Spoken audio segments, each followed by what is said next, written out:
सुगजा त्रिगोनोमेट्री का ऐसा ट्रिक आपने कभी नहीं देखा होगा। सुगजा मैं ऐसे ट्रिक बताने वाला हूं जिससे आप त्रिगोनोमेट्री में जो भी टेबल है उसका वैल्यू आप इजी तरीके से याद रख पाओगे, निकाल भी पाओगे। मैं दोनों तरीका आपको बताने वाला हूँ कि किस तरीके से आपको 5 मिनट के अंदर जो है आपको कैसे दिमाग में आपको सेट कर लेना है। चलिए इस ट्रिक को समझते हैं। मैंने ऑलरेडी एक वीडियो बना रखा है, लेकिन कुछ लोगों का कहना था कि ये जो वीडियो है मुझे समझ में नहीं आया, थोड़ा सा आराम से बताएं। चलिए इस वीडियो में हम सॉल्व करके इसको देखते हैं कि किस तरीके से जो है इसको सॉल्व की जाती है। तो सबसे पहले आप देखेंगे sine theta 0 degree, 30 degree, 45 degree, 60 degree और ये 90 डिग्री आ गया। तो कहने का मतलब सबसे पहले आपको साइन थीटा की वैल्यू यहाँ पे निकालनी है। इसके बाद हम बारी बारी से सभी का वैल्यू यहाँ पे निकालेंगे। अब यहाँ पे आपको 0 से स्टार्ट करना है, तो 0 होगा पहले, 0 1 2 3 और यहाँ पे 4 आ गया। कहने का मतलब ये 4 आया ना, तो सब में आपको क्या करो, 4 से सब में डिवाइड करो। 4 यहाँ भी 4 और यहाँ भी 4 और यहाँ भी 4 और यहाँ भी 4।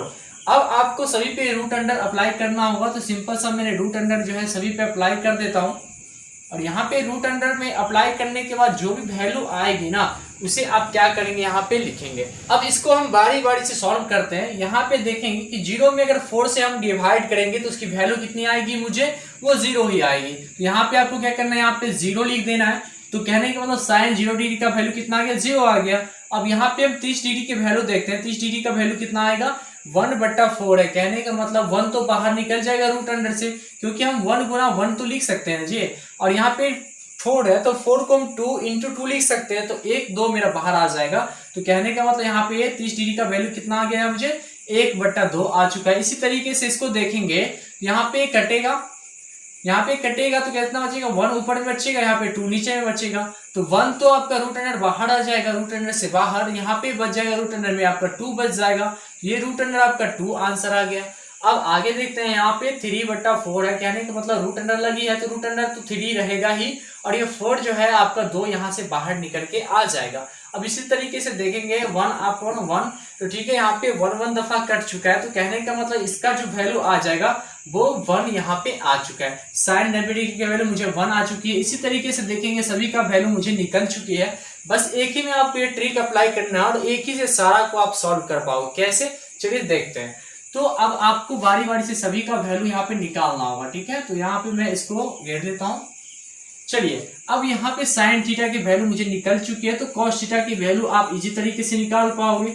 तो कॉस थीटा में कुछ भी नहीं करना, इसको पलटा दो। जो इस साइड है ना पलटा के इधर कर दो, और जो इस साइड है पलटा के उधर कर दो। तो पहले इधर से पलटाओ, ये 1 है पहले, तो यहाँ पे 1 लिखेंगे। इसके बाद क्या है, रूट अंडर 3/2 है। रूट अंडर 3 आपका 2 आ जाएगा। इसके बाद 1/√2, तो ये अपने जगह पे रहेगा। और 1/2 आएगा। इसके बाद यहाँ पे 0 है तो 0 डाल दीजिए। कहने का मतलब मुझे कॉस की भी वैल्यू पता चल चुकी है।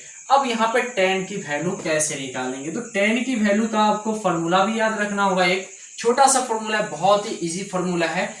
तो सबसे पहले देखेंगे कि टेन थीटा बराबर क्या होता है। टेन थीटा आप पढ़ेंगे आगे जाके, तो टेन थीटा बराबर होता है कि साइन थीटा की वैल्यू में अगर कॉस थीटा की वैल्यू से आप क्या करोगे, डिवाइड कर दोगे, तो यही मेरा टेन थीटा की वैल्यू आ जाएगी। तो कहने का मतलब साइन थीटा और कॉस थीटा, यहाँ पे आप देखिए कि साइन 0 डिग्री की वैल्यू कितनी आई है, मुझे 0 आई है। तो मैं 0 यहाँ पे लिख दूं साइन का वैल्यू।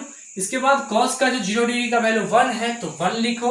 अब यहाँ पे आएंगे, 0 में किसी भी संख्या से डिवाइड करेंगे तो इसका आंसर जो है 0 ही आने वाला है। यहाँ पे आपको लिखना है 10, ठीक है। यहाँ पे टेन थीटा की वैल्यू कितनी आ गई, मुझे 0 आ गई। इसी तरीके से आपको बारी बारी से सभी को सॉल्व करना होगा। तो यहाँ पे आप देखेंगे साइन 30 डिग्री का जो मान है 1/2 है, तो 1/2 आपको लिख देना है। और कॉस थीटा की वैल्यू कितनी है, उसी के नीचे 30 डिग्री का √3/2 है, तो 2 से 2 कट जाएगा, कितना बचेगा, 1/√3 आपका 3 बचेगा। तो इसका वैल्यू कितना आ गया, 1/√3 आ गया। अब इसी तरीके से आप देखेंगे 1/√2 है, 1/√2 है, तो कहने का मतलब √2 कैंसिल हो जाएगा, तो 1 बच जाएगा। इसी तरीके से √3/2 है, 1/2 है, तो कहने का मतलब 2 कैंसिल हो जाएगा, √3 बचेगा। और 1 में 0 से अगर आप डिवाइड करोगे तो इनफाइनाइट आएगा। कहने का मतलब ये अपरिभाषित होगा और ये इनफाइनाइट हो सकता है, ठीक है। तो यहाँ पे अपरिभाषित आप कर दीजिए इसको, ठीक है। चलिए मुझे टेन थीटा की वैल्यू अब निकल चुकी है। तो यहाँ तक मैंने कर लिया ना। आप देखेंगे बहुत ही इजी तरीका है। आपको क्या पढ़ना है, यहाँ पे आपको ये चीज तो पढ़ना ही होगा, क्योंकि यहाँ पे देखेंगे कि साइन थीटा, ठीक है, साइन थीटा किसका अपोजिट होता है, कॉसेक थीटा का। ठीक है, cosec थीटा का अपोजिट होता है। इसी तरीके से यहाँ पे cos थीटा जो किसका अपोजिट होता है, cos थीटा sec थीटा का अपोजिट होता है। कहने का मतलब उल्टा कर देना है ना। यहाँ पे tan थीटा किसका होता है, cot थीटा का। तो आपको ये चीज ध्यान में रखना है, ठीक है, बस इतना ही याद रखना है और कुछ भी आपको याद नहीं रखना है। तो सबसे पहले हम जो साइन थीटा है उसकी जो अपोजिट होता है cosec थीटा, उसकी वैल्यू निकालते हैं। अब कैसे निकालोगे, एक का मैं वैल्यू निकाल दे रहा हूँ, आप बारी बारी से सभी का वैल्यू आप निकाल पाएंगे। और cosec थीटा, तो साइन थीटा की जो 0 डिग्री है, तो 0 को अगर अपोजिट करोगे ना, उल्टा करोगे तो अपरिभाषित आएगा। क्या आएगा, अपरिभाषित आएगा यहाँ पे। चलिए अब यहाँ पे 1/2 है, 1/2 को उल्टा करेंगे तो 2 ऊपर जाएगा, 1 नीचे जाएगा। कहने का मतलब 2 इसका आंसर आ गया। अब यहाँ पे 2 है, सॉरी 1/√2 है, तो इसको अगर उल्टा करेंगे तो यहाँ पे √2 आ जाएगा बट्टा 1 आएगा। तो कहने का मतलब 1 की वैल्यू कोई नहीं है, तो यहाँ पे छोड़ी, डायरेक्ट यहाँ पे √2 लिखिए। √3/2 है, तो कहने का मतलब 2 ऊपर लिखना है और √3 को नीचे कर लेना है। और यहाँ पे 1 है तो 1/1, तो इसका आंसर 1 ही आने वाला। ठीक है, इस तरीके से आप देखेंगे जो cosec जो है उसकी वैल्यू निकल चुकी है।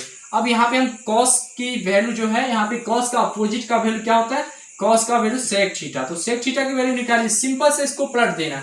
1 को पलटेंगे 1 होगा, इसका 2/√3 होगा, इसका √2 हो जाएगा, इसका 2 हो जाएगा, इसका फिर ये करेंगे तो इसका भी अपरिभाषित हो जाएगा, है ना। चलिए अब sec का भी मुझे निकल चुका है, इसी तरीके से हम निकाल लेते हैं अब cot का। तो 10 का उल्टाइए, 10 को उल्टा कर देना, 0 को अगर उल्टा करेंगे तो ये मतलब यहाँ पे अपरिभाषित आ जाएगा। और यहाँ पे देखेंगे तो √3 आ जाएगा, यहाँ पे 1 का 1 रहेगा, यहाँ पे 1/√3 आ जाएगा, और इसको करेंगे तो यहाँ पे 1 आ जाएगा। ठीक है, सॉरी यहाँ पे 0 आ जाएगा। ठीक है, तो इस तरीके से आप देख पा रहे होंगे कि सारा मैंने यहाँ पे जो है टेबल यहाँ पे कंप्लीट आपको बता दिया। वीडियो पसंद है, वीडियो को लाइक कीजिएगा, दोस्तों के साथ साझा कीजिएगा।